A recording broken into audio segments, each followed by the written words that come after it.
जिले की आईपीएस अधिकारी नंदिता कुमारी एक ऑटो में बैठकर अपने घर जा रही थी।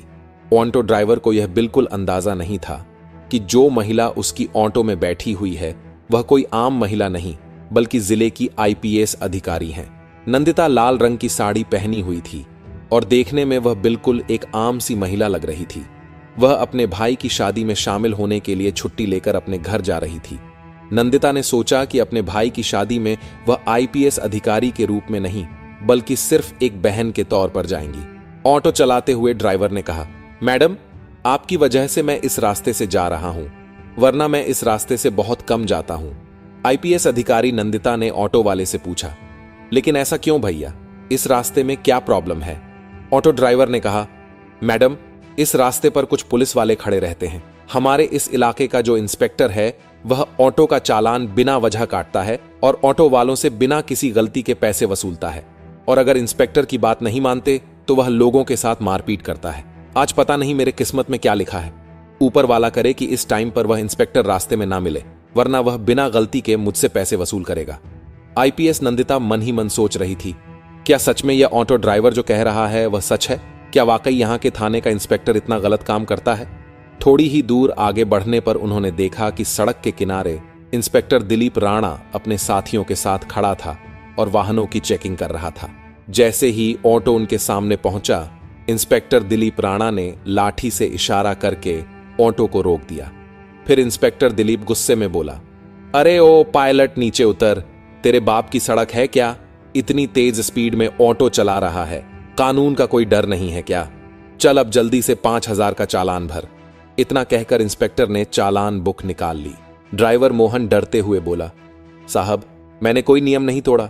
आप किस बात का चालान काट रहे हैं? कृपया ऐसा मत कीजिए, मेरी कोई गलती नहीं है और अभी मेरे पास इतने पैसे भी नहीं है। मैं आपको 5,000 रुपए कहां से दूं? यह सुनकर इंस्पेक्टर दिलीप और भड़क गया। उसने ऊंची आवाज में कहा, ज्यादा जुबान मत चला मेरे सामने। पैसे नहीं है तो ऑटो क्या फ्री में चलाता है? जल्दी से ऑटो के कागज निकाल, कहीं यह ऑटो चोरी का तो नहीं है? ड्राइवर ने जल्दी से सारे कागज निकाल कर दिखा दिए। कागज बिल्कुल ठीक थे, सब कुछ पूरा था, लेकिन इंस्पेक्टर दिलीप ने फिर भी कहा, कागज तो सही है लेकिन चालान तो भरना ही पड़ेगा। अब 5 नहीं तो 3,000 ही दे दें, वरना तेरी यह ऑटो अभी सीज कर दूंगा। पास ही खड़ी आईपीएस नंदिता नेगी यह सब कुछ ध्यान से देख और सुन रही थी। उन्होंने देखा कि किस तरह इंस्पेक्टर दिलीप सिंह राणा एक गरीब और मेहनती ऑटो ड्राइवर को बिना वजह परेशान कर रहा था, उससे पैसे वसूलने की कोशिश कर रहा था। उनके मन में गुस्सा तो आया, पर उन्होंने खुद को शांत रखा ताकि पहले पूरी सच्चाई समझ सकें और फिर सही समय पर कार्रवाई कर सकें। ऑटो ड्राइवर ने डरते हुए इंस्पेक्टर दिलीप से कहा, साहब, इतने पैसे मैं कहां से लाऊं? अभी तक तो सिर्फ 300 रुपए की ही कमाई हुई है, मैं कैसे आपको 3,000 दूं? कृपया छोड़ दीजिए साहब, जाने दीजिए। मेरे छोटे छोटे बच्चे हैं, मैं गरीब आदमी हूं, दिन भर मेहनत करके अपने परिवार का पेट पालता हूं, मुझ पर रहम कीजिए साहब। लेकिन इंस्पेक्टर दिलीप राणा को जरा भी दया नहीं आई। वह गुस्से में भर उठा। उसने ड्राइवर का गिरेबान पकड़कर उसे बुरी तरफ मारने लगा और चिल्लाते हुए बोला, जब पैसे नहीं है तो ऑटो क्यों चलाता है? तेरे बाप की सड़क है क्या जो इतनी स्पीड में ऑटो चलाएगा? ऊपर से मुझसे जुबान लड़ाता है। चल, तुझे थाने का मजा चखाते हैं। इतना सुनते ही आईपीएस नंदिता खुद को रोक नहीं पाई।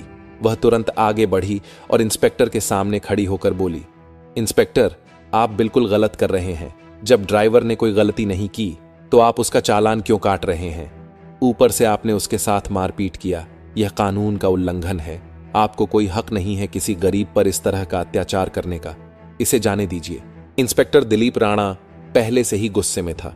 नंदिता की बात सुनकर वह और भड़क गया। उसने ताव में आकर कहा, अच्छा, अब तू मुझे सिखाएगी कि कानून क्या होता है? बहुत जुबान चल रही है तेरी, लगता है तुझे भी जेल की हवा खिलानी पड़ेगी। चल, अब दोनों एक साथ जेल में रहना, वहीं चलाना अपनी जुबान। नंदिता का चेहरा गुस्से से लाल हो गया, पर उन्होंने अपने आप पर काबू रखा। वह देखना चाहती थी कि यह इंस्पेक्टर आखिर किस हद तक गिर सकता है। इंस्पेक्टर दिलीप को यह जरा भी अंदाजा नहीं था कि उसके सामने खड़ी यह साधारण सी साड़ी पहनी महिला कोई आम औरत नहीं बल्कि जिले की आईपीएस अधिकारी नंदिता कुमारी है। दिलीप राणा ने अपने साथियों को आदेश दिया, चलो, दोनों को थाने ले चलो, वहीं देखेंगे इन दोनों की कितनी जुबान चलती है।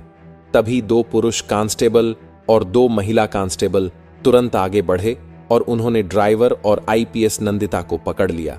जब वे थाने पहुंचे तो इंस्पेक्टर दिलीप सिंह ने कहा, इन्हें यहीं बैठा दो, अब यहां देखते हैं ये दोनों क्या करते हैं, इनकी औकात तो इन्हें दिखानी पड़ेगी।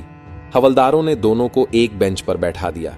दिलीप सिंह राणा कुर्सी पर बैठा ही था कि तभी उसका मोबाइल पर एक कॉल आया। उसने कॉल उठाते हुए कहा, हाँ, आपका सब काम हो जाएगा, उस केस में आपका नाम नहीं आएगा, बस मेरे पैसे तैयार रखना, टेंशन मत लो, मैं आपका सारा काम कर दूंगा। आईपीएस नंदिता कुमारी और ऑटो ड्राइवर दोनों बैठकर यह सब सुन रहे थे। नंदिता मन ही मन सोच रही थी, यह इंस्पेक्टर न केवल सड़कों पर लोगों को परेशान करता है, बल्कि थाने के अंदर भी रिश्वत लेकर काम निपटाता है। वह गरीबों को लूटता है और उनका हक मारता है। नंदिता ने गुस्से को दबाए रखा। वे जानती थी कि अभी तात्कालिक गुस्से में कुछ करना ठीक नहीं होगा। असली मुकाबला सबूतों और सही तरीके से करना है, ताकि पूरा पुलिस प्रशासन और शहर यह देख सके। वे अंदर से योजना बना रही थी कि किस तरह इसे सबके सामने बेनकाब और उजागर किया जाए। पास बैठा ऑटो ड्राइवर परेशान था। वह अपने घर और बच्चों की चिंता कर रहा था। नंदिता ने उसकी तरफ देखा और शांत स्वर में कहा, आप घबराइए मत, यह इंस्पेक्टर आपका कुछ नहीं कर पाएगा, मैं आपके साथ हूं, मैंने सब देख लिया है और मैं इसे बेनकाब करूंगी। आप निश्चिंत रहें, आपकी कोई गलती नहीं है, आप सुरक्षित हैं। मैं कोई आम महिला नहीं हूं, मैं आईपीएस अफसर नंदिता कुमारी हूं। मैं इस इंस्पेक्टर के सारे काले कामों का पता लगा रही हूं, इसलिए अभी चुप रहकर सब देख रही हूं, फिर सब साफ करके इसकी औकात लोगों के सामने दिखाऊंगी। यह सुनकर ऑटो ड्राइवर को थोड़ा सुकून मिला। उसने एक गहरी सांस ली और बोला, क्या आप सच में आईपीएस मैडम हैं? लेकिन जब मेरे साथ यह सब हो रहा था तो आपने कुछ क्यों नहीं कहा? मुझे बचाया क्यों नहीं? आप कहीं झूठ तो नहीं बोल रही हैं या आप इन लोगों से मिली हुई तो नहीं है? ड्राइवर थोड़ा घबराया हुआ था। नंदिता ने उसे शांति से भरोसा दिलाया, नहीं, मैं इन लोगों से नहीं मिली हूं, मैं सच में इस इंस्पेक्टर को बेनकाब करने के लिए चुप बैठी हूं। बस मैं देख रही हूं कि यह इंस्पेक्टर और कितने गलत इलीगल काम करता है, इसीलिए अभी चुप हूं, वरना चाहूं तो इसे तुरंत सस्पेंड भी करवा सकती हूं। तुम थोड़ा इंतजार करो, फिर देखो आगे मैं इसका क्या हाल करती हूं। कुछ देर बाद इंस्पेक्टर दिलीप राणा अपने कैबिन में चला गया। फिर उसने एक हवलदार को बुलाया और कहा, उस ऑटो ड्राइवर को बुलाकर लाओ। हवलदार तुरंत बाहर गया और ड्राइवर से बोला, साहब ने आपको अंदर बुलाया है। यह सुनकर ड्राइवर डर गया, मगर कोमल ने उसे हिम्मत दी और कहा, तुम परेशान मत हो, जो भी होगा मैं सब देख लूंगी। वह इंस्पेक्टर के पास गया। इंस्पेक्टर राणा ने ड्राइवर को देखकर हंसते हुए कहा, देख, अगर तुझे तेरी ऑटो बचानी है तो तुझे 3000 रुपए तो देने ही होंगे, वरना मैं तेरी ऑटो सीज कर दूंगा। ऊपर से तू मेरा दुश्मन भी बन जाएगा। पूरे इलाके में मेरा ही राज चलता है, मैं जो चाहूं वह कर सकता हूं, मुझसे टक्कर मत लेना, जो मैं कह रहा हूं वही कर। जल्दी से 3000 चालान भर दे। ड्राइवर का दिल जोर से धड़कने लगा। वह रोते हुए बोला, सर ऐसा मत कीजिए, मेरा हाल देखिए, अभी मेरे पास इतने पैसे नहीं हैं, मैं आपको 3000 रुपए कैसे दूं? प्लीज मुझे छोड़ दीजिए, मेरे घर में छोटे छोटे बच्चे हैं, मैं उन्हें क्या खिलाऊंगा? इंस्पेक्टर गुस्से में बोला, देख, मैं तेरी कोई भी बात नहीं सुनूंगा, पैसे दे, वरना तू बर्बाद होगा, तेरे परिवार को भी नुकसान होगा। अब पैसे तो तुझे देने पड़ेंगे। डर की वजह से ड्राइवर ने झट से जेब से 2000 रुपए निकालकर इंस्पेक्टर को दे दिए और कहा, मेरे पास बस इतना ही है, प्लीज ये रख लीजिए और मुझे जाने दीजिए। इंस्पेक्टर पैसे लेते हुए बोला, ठीक है, जा बाहर जाकर बैठ जा, और अब उस औरत को भेज जो तेरे साथ आई थी। ऑटो ड्राइवर बाहर आया और बोला, मैडम, अब साहब आपको बुला रहे हैं। नंदिता बिना झिझक उठी और अंदर चली गई। इंस्पेक्टर दिलीप राणा ने पूछा, नाम क्या है तुम्हारा? नंदिता ने आत्मविश्वास भरी आवाज में कहा, मेरे नाम से आपको क्या मतलब है? आप अपनी बताइए, आपने किस लिए बुलाया है? इंस्पेक्टर हैरान रह गया। उसे विश्वास नहीं हो रहा था कि एक आम औरत इतनी हिम्मत और आत्मविश्वास के साथ उससे इस तरह बात कर रही है। वो बोला, देखो, ज्यादा अकड़ मत दिखाओ, हमारे पास हर अकड़ की दवा है, अभी 2 डंडे पड़ेंगे तो सब अकड़ निकल जाएगी। अगर घर जाना है तो जल्दी से 2000 निकालो, वरना जेल की हवा खानी पड़ेगी। नंदिता ने बेखौफ होकर जवाब दिया, मैं आपको 1 रुपया भी नहीं दूंगी, मैंने कोई गलती नहीं की है। आप मुझसे किस बात के पैसे मांग रहे हैं? बिना वजह आपको पैसे देने का क्या मतलब? आप कानून का पालन कर रहे हैं या खुद कानून तोड़ रहे हैं? आपने जो यह वर्दी पहनी है उसका मतलब क्या? सिर्फ गरीबों को डराना है, उनसे पैसे ऐंठना है, क्या यही आपकी ड्यूटी है? यह सुनकर इंस्पेक्टर दिलीप राणा भड़क गया। उसने गुस्से में हवलदार को बुलाया और चिल्लाते हुए कहा, अभी इस औरत को जेल में बंद करो। हवलदार ने आदेश मानते हुए आईपीएस मैडम को लॉकअप में डाल दिया। किसी को भी इस बात का अंदाजा नहीं था कि आज जो कुछ हो रहा है उसके नतीजे कितने गंभीर होने वाले हैं। नंदिता बिना कुछ बोले शांत खड़ी रहीं। उनकी आंखों में गुस्सा नहीं बल्कि दृढ़ निश्चय झलक रहा था। कुछ देर बाद थाने के बाहर एक पुलिस की गाड़ी आकर रुकी। गाड़ी से आई एएस हितेश कुमार मीणा बाहर निकले। उनके चेहरे पर गुस्सा साफ झलक रहा था। वे सीधे थाने के अंदर गए और एक हवलदार से बोले, सुना है यहां किसी औरत को लॉकअप में बंद किया गया है। हवलदार थोड़ा अटक कर बोला, हां सर, लेकिन क्या हुआ है? तभी अंदर से इंस्पेक्टर दिलीप राणा बाहर आया और बोला, कौन है रे, क्या बात है? हितेश कुमार ने उसे देखते हुए कहा, सुना है तुमने किसी औरत को लॉकअप में डाल दिया है, मुझे वो देखनी है। दिलीप राणा बोला, हां डाला है, चलिए दिखाता हूं। इतना कहकर इंस्पेक्टर दिलीप अधिकारी हितेश कुमार को लेकर लॉकअप के पास गया। उसे जरा भी पता नहीं था कि अब जो होने वाला है वह उसकी जिंदगी का सबसे बड़ा झटका बनने वाला है। लॉकअप में बंद महिला को देखकर हितेश कुमार चिल्ला उठा, ये तुमने क्या किया? तुम्हें पता है ये कौन है? ये हमारी जिले की आईपीएस मैडम है। तुमने इनको लॉकअप में डाल दिया। दिलीप सिंह के पैरों तले जमीन खिसक गई। वह डरते हुए बोला, ये आईपीएस मैडम है, मुझे बिल्कुल अंदाजा नहीं था। हितेश कुमार ने तुरंत हवलदार को इशारा किया। हवलदार ने लॉकअप खोला और नंदिता बाहर आई। नंदिता ने शांत और ठंडी आवाज में पूरी बात हितेश को बताई कि कैसे दिलीप राणा ने ओमांटो ड्राइवर को रोककर पैसे मांगे, कैसे उसने ड्राइवर के साथ मारपीट की, कैसे उसने उन्हें और ड्राइवर को थाने ले जाकर परेशान किया और बाद में लॉकअप में बंद कर दिया। नंदिता ने बताया कि वे सब कुछ देख रही थीं ताकि इस इंस्पेक्टर की करतूतों को साबित किया जा सके। हितेश समझ गया कि मामला बहुत गंभीर है। वह तत्काल बाहर निकले, आगे की कार्यवाही शुरू की। सबसे पहले उन्होंने आधिकारिक चैनलों के जरिए अपने वरिष्ठ अधिकारी एएसपी सीओ को मामले की जानकारी भेजी। फोन पर सूचना के साथ लिखित रिपोर्ट भी भेजी गई ताकि हर कदम का रिकॉर्ड रहे।